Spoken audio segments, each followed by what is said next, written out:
Supriyatin yang masih sedih dengan kematian kucing kesayangannya dikejutkan dengan kedatangan pamannya yang secara tiba-tiba memeluk dan membekap dirinya dari belakang sambil menggesek-gesek kemaluannya ke arah tubuh Supriyatin. Supriyatin yang merasa terancam pun sekuat tenaga berusaha melepaskan diri dari cengkeraman pamannya.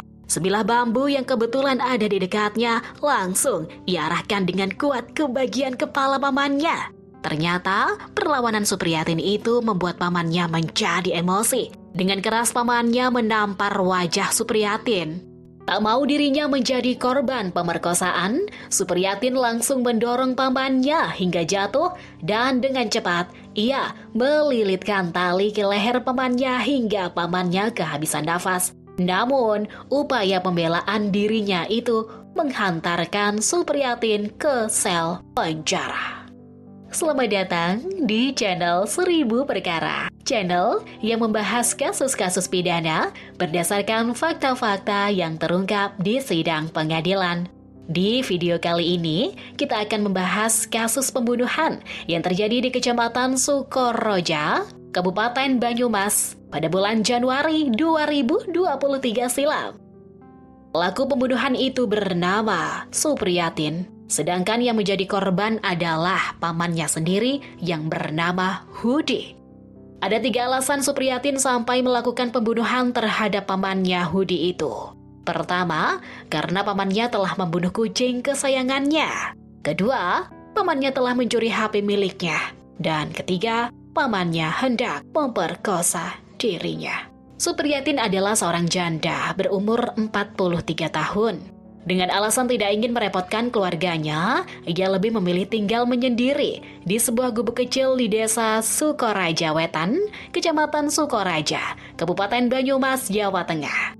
Agar tidak merasa sepi dan sendirian, ia memelihara beberapa kucing, yang mana ia selalu merawat dengan baik semua kucingnya dengan penuh kasih sayang. Untuk memenuhi kebutuhan hidupnya, Supriyatin ini bekerja sebagai buruh di sebuah pabrik pembuatan wig atau rambut palsu di wilayah Purbalingga. Ia akan berangkat kerja di pagi hari dan pulang kerja di sore harinya.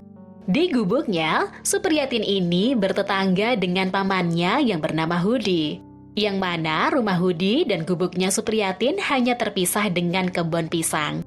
Hudi sendiri umurnya 70 tahun dan belum menikah. Ia dikenal warga desa sebagai seorang kakek yang ada waktu-waktu tertentu mengalami gangguan kejiwaan. Bagi warga desa, untuk mengetahui kapan si Hudi sedang kambuh penyakitnya adalah saat gangguan jiwanya sedang kambuh.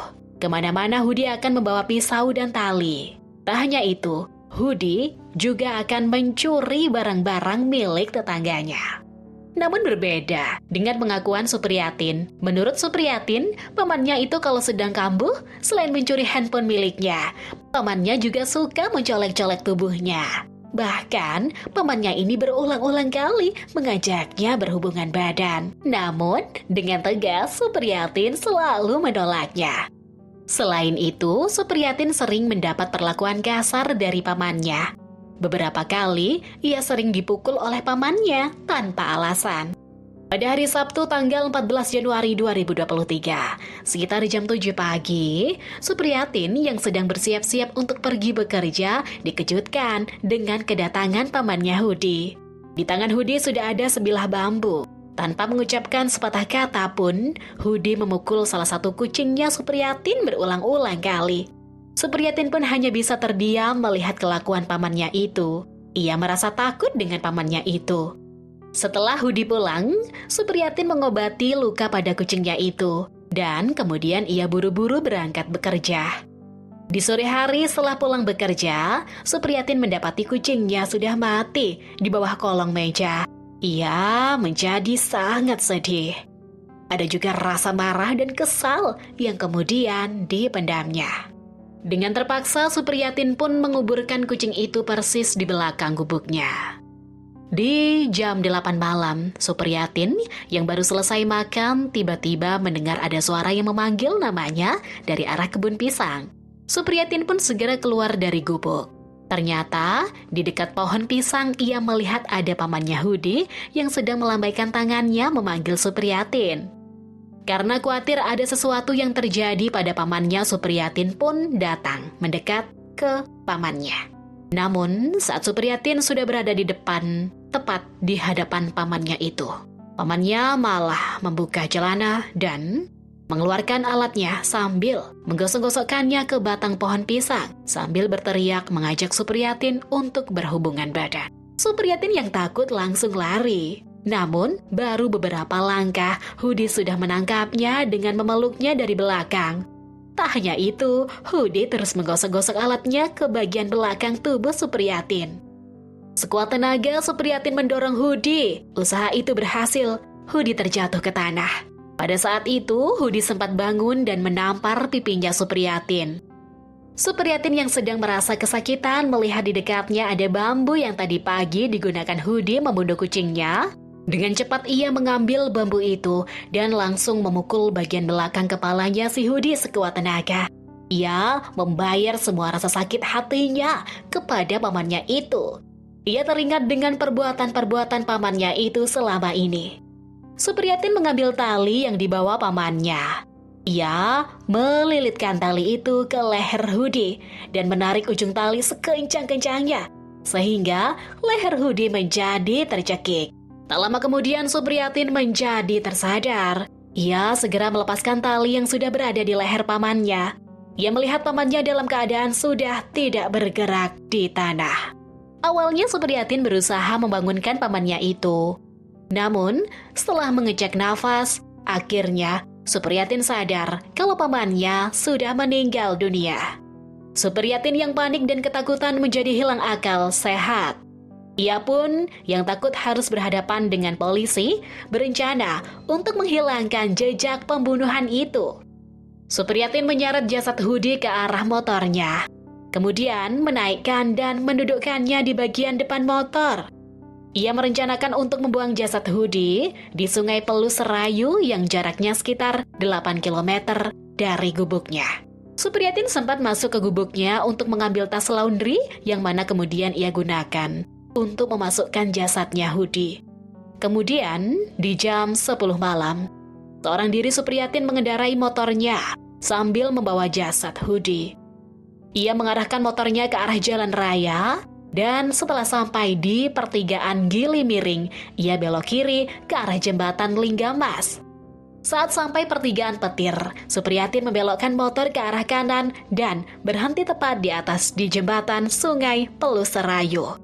Cepat-cepat ia menurunkan jasad Hudi dan kemudian dari atas jembatan, ia membuka tas laundry dan mengeluarkan jasadnya Hudi dan selanjutnya ia membuang jasad Hudi ke sungai. Setelah merasa aman, Supriyatin pulang ke gubuknya untuk menenangkan diri. Namun, upaya mengaburkan pembunuhan pamannya itu berakhir sia-sia. 5 hari kemudian, mayat Hudi ditemukan oleh seorang warga desa yang kemudian melaporkannya ke pihak kepolisian. Dan setelah dilakukan investigasi, pada akhirnya polisi mengetahui mayat yang ditemukan adalah Hudi yang beberapa hari terakhir sedang dinyatakan hilang oleh keluarganya. Pada akhirnya polisi juga mengetahui pelaku pembunuhan itu adalah Supriyatin yang merupakan ponakannya Hudi sendiri. Atas tindakannya itu, jaksa mengajukan tuntutan yang isinya meminta kepada hakim agar Supriyatin dihukum 7 tahun penjara. Atas tuntutan jaksa itu, Supriyatin tidak terima. Ia mengajukan pembelaan yang mana menurut Supriyatin dirinya membunuh pamannya sebagai bentuk membela diri. Paman saya hendak memperkosa saya, makanya saya membela diri. Jadi saya minta saya dihukum yang seringan-ringannya. Terhadap tuntutan dan tanggapan dari Supriyatin itu, hakim berpendapat bahwa memang benar ada serangan dari Hudi terhadap Supriyatin. Namun seharusnya bentuk pembelaan diri dari Supriyatin tidak perlu sampai harus memukul kepala Hudi dengan bambu, apalagi sampai menjerat lehernya Hudi hingga tewas. Menurut hakim, Supriyatin masih bisa melarikan diri. Apalagi didapati fakta kalau Supriyatin dengan mudahnya melumpuhkan Hudi dengan cara menjatuhkannya ke lantai pada saat Hudi memeluknya dari belakang. Pada akhirnya hakim pun menjatuhkan putusan yang mana Supriyatin dihukum dengan hukuman penjara selama 8 tahun. Lebih berat 1 tahun dari tuntutan jaksa. Nah, gimana nih pendapat teman-teman tentang kasus pembunuhan Supriyatin terhadap pamannya ini? Tulis pendapatmu di kolom komentar ya. Jangan lupa like dan subscribe serta aktifkan tanda loncengnya agar setiap kami upload video terbaru akan muncul notifikasi di beranda YouTube kalian. Terima kasih dan sampai jumpa.